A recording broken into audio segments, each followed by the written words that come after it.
It's November 18, 1987, in Ina, Illinois. The police are knocking on the Dardeens' family home. No answer. The police was sent as Keith Dardeen failed to show up at work that day, which was unusual for him. Calls to the Dardeens' home went unanswered, prompting Keith's father, Don, to contact the Jefferson County Sheriff's Office. The police decided to enter the home, just in case. There, they found the bodies of his wife and son, brutally beaten. Keith's wife, Ruby Elaine, who had been pregnant with their daughter, had been so beaten she had gone into labor, and the killer had also beaten the newborn to death. Elaine and the kids were found tucked into their beds. Investigations showed that the killing took place the day before, and as Keith's body was not there, he was the prime suspect. But the next day, his body was found in a nearby field. Keith had been shot, and his genitals were mutilated. Forensic examination showed that he had been killed within an hour of his family. His car was later found parked outside the police station in Benton, its interior stained with blood. Keith was working as a treatment plant operator at the Rend Lake Water Conservancy District's nearby facility. Robbie Elaine worked at the office supply store. When the couple was not working, they were at the Baptist church in the village. Both of them were a part of a musical ensemble. Keith sang the lead vocals, while Elaine played the piano. In 1987, Elaine was pregnant with their second child.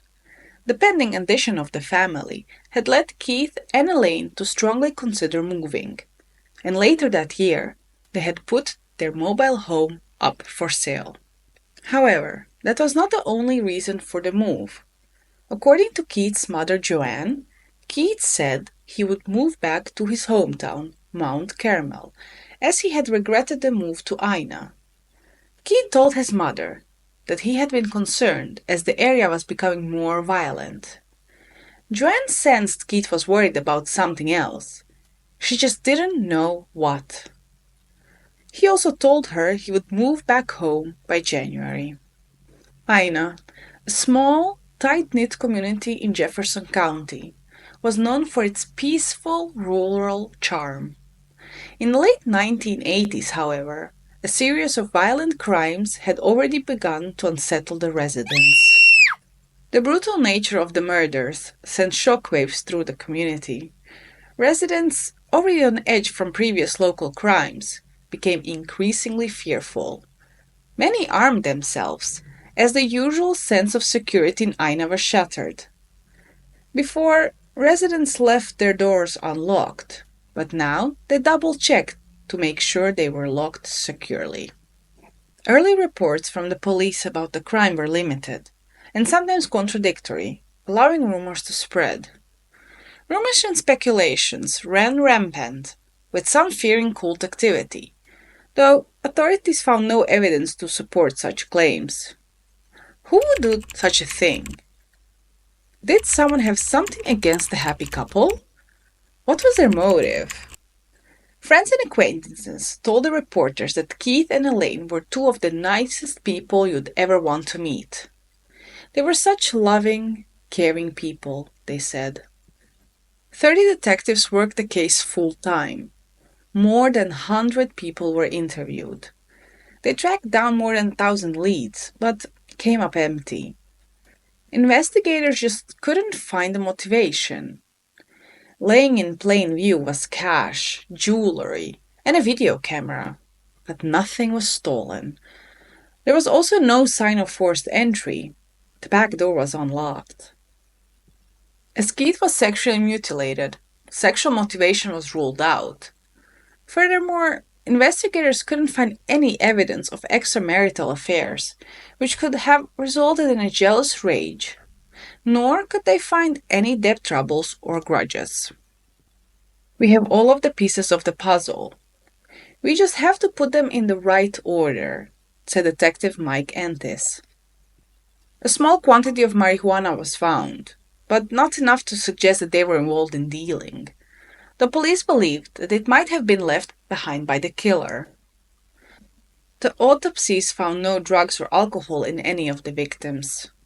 The murders were so brutal that some detectives theorized that the killer gained entry into the home and at some point left the home with Keith and murdered him, then returned to the home to eliminate Elaine and their son.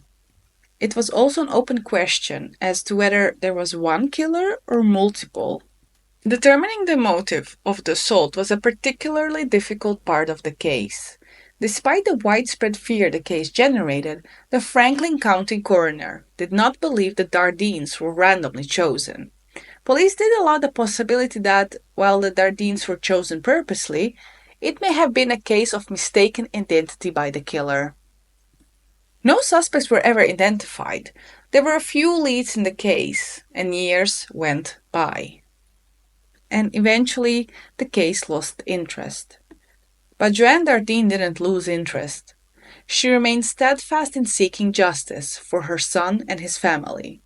She tirelessly contacted investigators, gathered signatures for petitions, and appealed to media outlets to keep the case in the public eye. Then, in 1999, Tommy Lynn Sells came along. Sells was convicted of murdering 13-year-old Kayleen Harris in Del Rio, Texas in 1999 by slitting her throat. During the same attack, he slit the throat of a 10-year-old Crystal Searles, but luckily, she survived. Just a child, she helped police make a composite sketch of the killer, picked Sells out of a lineup, and testified against him in court.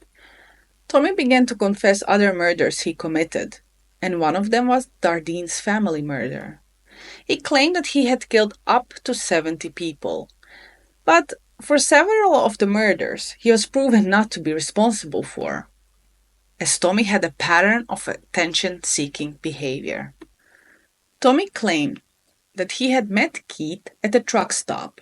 Then he changed his story and said that they met at the pool hall. He said that Keith invited him to dinner and a sexual rendezvous with him and Elaine. But according to the family friends, that was not the couple's lifestyle. They doubted that Keith would have invited home someone from out of town, whom he had just met, to even have dinner with the family, especially given the fear in the area after all of the killings over the last 2 years. It just doesn't make sense. Police pressed Tommy for details that were never made public. First, he answered them incorrectly. Then, he blurted out all of the correct answers. The detectives who were working on the Dardeens case never heard about Tommy, and with that, there was a problem with his confession. Tommy described a watermelon ceramics inside the Dardeen home. He provided them with information that only the investigators knew, and for the investigators, that sealed the case. Law enforcement officials believed that they had solved the case and that Tommy was the killer.